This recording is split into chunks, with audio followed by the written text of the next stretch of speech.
دیکھ لیتا ہے ہر کس و ناکس جس کو چاہو. آج وہ بڑی آسانی سے ہماری بہنوں بیٹیوں کا دیدار کر رہا ہے. اور ایک اور بات، جتنا امیر باپ ہے، جتنا امیر باپ ہے، جتنا بھی باپ امیر ملے گا آپ کو، آپ دیکھیے گا اس کی بیٹی اتنے ہی کم کپڑے پہنے ہوئے ہوگی. کس بات کا امیر ہے تو؟ کاہے کا امیر ہے تو؟ اپنی بیٹی کو 5 میٹر کا کپڑا لا کر نہیں دے سکتا ہے تو کاہے کا امیر ہے تو؟ کنجوس اور بخیل باپ. اللہ تعالیٰ نے ان امیروں کو ایسی سزا دی ہے، ایسی سزا دی ہے. کل تک یہ غریبوں کی لڑکیوں کو ڈانس کرایا کرتے تھے، آج اللہ تعالیٰ نے ان امیروں کی لڑکیوں کے جسموں سے کپڑے اتار کر ان کو لوگوں کی نظروں کو دیدار کرنے پر مجبور کر دیا. آج ان امیروں کی لڑکیوں کے جسموں سے کپڑے اتروا کر آج غریب ان لڑکیوں کو دیکھ رہے ہیں، ان کا نظارہ کر رہے ہیں. آج امیروں کو اللہ نے یہ سزا دی ہے. آج وہ فیشن سمجھتے ہیں کہ میری بیٹی فیشنیبل کپڑے پہنے ہوئے ہیں. نہیں نہیں میرے بھائیوں، میری بھائیوں، آپ اپنی بہنوں کے ذمہ دار ہیں. اللہ کے نبی نے فرمایا کہ جس لڑکی کا باپ جس کی بیٹی بے پردہ گھومے وہ باپ دیوس ہے، جس کی بہن بے پردہ گھومے وہ بھائی دیوس ہے، جس کی بیٹی بے پردہ گھومے وہ باپ دیوس ہے، جس کی بیوی بے پردہ گھومے وہ شوہر دیوس ہے. غور کرو کتنی صاف لفظوں میں، کتنے صاف لفظوں میں اللہ کے نبی نے فرمایا جس کی بہن بے پردہ گھومے وہ بھائی دیوس، جس کی بیٹی بے پردہ گھومے وہ باپ دیوس، جس کی بیٹی بے پردہ گھومے وہ باپ دیوس، جس کی بیوی بے پردہ گھومے وہ شوہر دیوس. اب دیوس کا معنی اگر ہم سمجھ جائیں تو سارا معاملہ حل ہو جائے. دیوس کا یہ تو عربی لفظ ہے نا، اس کا اردو میں ترجمہ ہوتا ہے، سننے کی طاقت ہے؟ سنیں گے. دیوس کا مطلب ہوتا ہے بھڑوا. اور بھڑوا کس کو کہتے ہیں بتانے کی ضرورت نہیں، جانتے ہوں گے. بھڑوا کہتے ہیں اس کو جس نے اپنی بہن، بیٹی یا بیوی یا ماں کو غلط کام کرنے کے لیے کسی اڈے پر بٹھا دیا ہو، چکلے پر بٹھا دیا ہو اور ان سے غلط کام کرواتا ہو اور ان کی کمائی کھاتا ہو. عربی زبان میں اس کو دیوس کہتے ہیں اور اردو میں اس کو بھڑوا کہتے ہیں. کتنا سخت جملہ استعمال کیا اللہ کے رسول نے. مولانا جرجیز کو آپ کہہ رہے ہوں گے یہ کیا ہو گیا اس کو. اللہ کے نبی نے کہا جس کی ماں بے پردہ گھومے اور بیٹا اپنی ماں کی بے پردگی پر کچھ نہ بولتا ہو وہ بیٹا بھڑوا. جس کی بیوی بے پردہ گھومے اور شوہر اپنی بیوی کی بے پردگی پر کچھ نہ بولے وہ شوہر بھڑوا.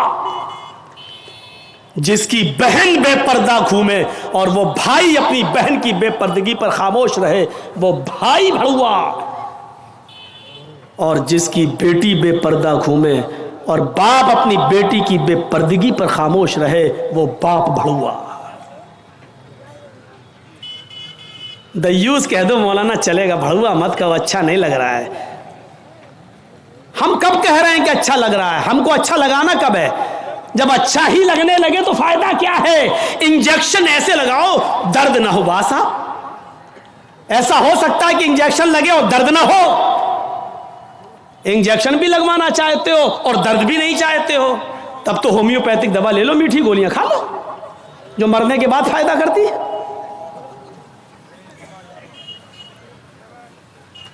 ہومیوپیتھک دوا کے بارے میں یہی مشہور ہے، بہت لیٹ فائدہ کرتی ہے، تو ہم نے کہہ دیا مرنے کے بعد فائدہ کرتی ہے. لیکن سسٹم مل جائے تو جادو کی طرح بھی فائدہ کرتی ہے، بہت جلدی بھی کرتی ہے. تو جب آپ کو میٹھی گولیاں ہی کھانا ہے ہومیوپیتھک دوا تو پھر مت کراؤ تقریریں، اور تقریر کرا رہے ہو تو سنو، سننا پڑے گا. کتنے لوگ ہیں آج جو اپنی بیوی کی بے پردگی پر سوال اٹھاتے ہیں؟ کتنے ایسے ہیں جن کی بیٹیاں آج بے پردہ گھومتی ہیں اور وہ باپ اپنی بیٹیوں کو ڈانٹتے ہیں. اگر ماں باپ اپنی بیٹیوں کو صحیح سے ذمہ داری نبھانے لگیں تو آج ایک بھی لڑکی کے پاس اینڈرائڈ موبائل نہ ہو. ہماری 18-20 سال کی لڑکی جس کی شادی نہیں ہوئی گھر پہ رہتی ہے, اس کے ہاتھ میں اینڈرائڈ موبائل چیخ چیخ کے بتا رہا ہے کہ باپ کی تربیت میں کمی ہے, باپ اپنی بیٹی پر پورا کا پورا حکمراں نہیں ہے, حاکم نہیں ہے, یا یہ کہہ رہا ہے بیٹی کے ہاتھ میں وہ اینڈرائڈ موبائل چیخ چیخ کے کہہ رہا ہے یہ باپ نہ کہہ رہا ہے, بیٹی کے آگے باپ کی نہیں چل رہی ہے, باپ مجبور ہو چکا ہے. میرے بھائیوں, اگر باپ مجبور نہ ہوتا تو بیٹی کے ہاتھ میں اینڈرائڈ موبائل نہیں ہوتا. کیا ضرورت ہے بیٹی کے ہاتھ میں دینے کی, وہ تو گھر میں رہتی ہے, کیوں چلائے گی صاحب؟ آپ کی بیٹی 18-20 سال کی کیوں فیس بک چلائے گی, کیوں واٹس ایپ چلائے گی, کیوں میسنجر چلائے گی؟ اور آپ کیسے اپنی بیٹی کو فیس بک اور میسنجر اور واٹس ایپ چلانے کے لیے ڈھیل دے سکتے ہیں؟ کیسے آپ کا یہ دل کیسے گوارا کر لیتا ہے؟ آپ ذمہ دار ہیں. ہماری یہ بیٹیاں کل بچوں کی مائیں بنیں گی, شادی کے بعد ان کو اپنے بچوں کی تربیت کرنا ہے. ماں کے قدموں کے نیچے جنت بتائی گئی ہے, حالانکہ یہ کوئی حدیث نہیں ہے, ایک مقولہ ہے, لیکن بچے اپنے ماں کے قدموں کے نیچے جنت کیسے ڈھونڈیں؟ یہ آج کل کی ماں کے قدموں کے نیچے جنت ہے, جس کو خود نہیں معلوم کہ قدم میرے کہاں ہیں, اس کے قدموں کے نیچے بچے جنت ڈھونڈیں گے. ہمیں سوچنا ہے, ہمیں اپنی بیٹیوں کی تربیت کرنا ہے. امام احمد ابن حنبل اپنی مسند کے اندر ایک واقعہ نقل کرتے ہیں کہ ایک صحابیہ تھی, ان کے گھر میں ایک بچہ پیدا ہوا. ایک صحابیہ تھی, ان کے گھر میں ایک بچہ پیدا ہوا. جب بچہ پیشاب کرتا تھا تو وہ پانی کا لوٹا اس بچے کی شرمگاہ پہ ڈال دیتی تھی. جیسی بچے نے پیشاب کیا وہ پانی لاتی اور شرمگاہ پہ ڈال دیتی.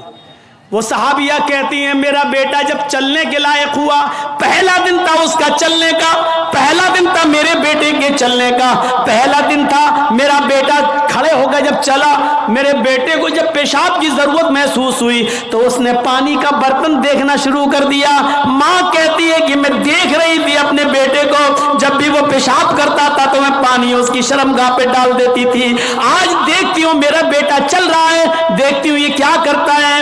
جب بیٹا پہلا دن چلنے کے لائق ہوا, پہلا دن تھا, تو بیٹے نے پانی کا پیالہ اٹھایا اور دونوں ہاتھ سے پکڑ کر دھیرے دھیرے چلا اور ایک کونے میں جا کر بیٹھ گیا, پیشاب کیا, اور پیشاب کرنے کے بعد وہ پانی کا پیالہ اپنی شرمگاہ پہ ڈالنے لگا.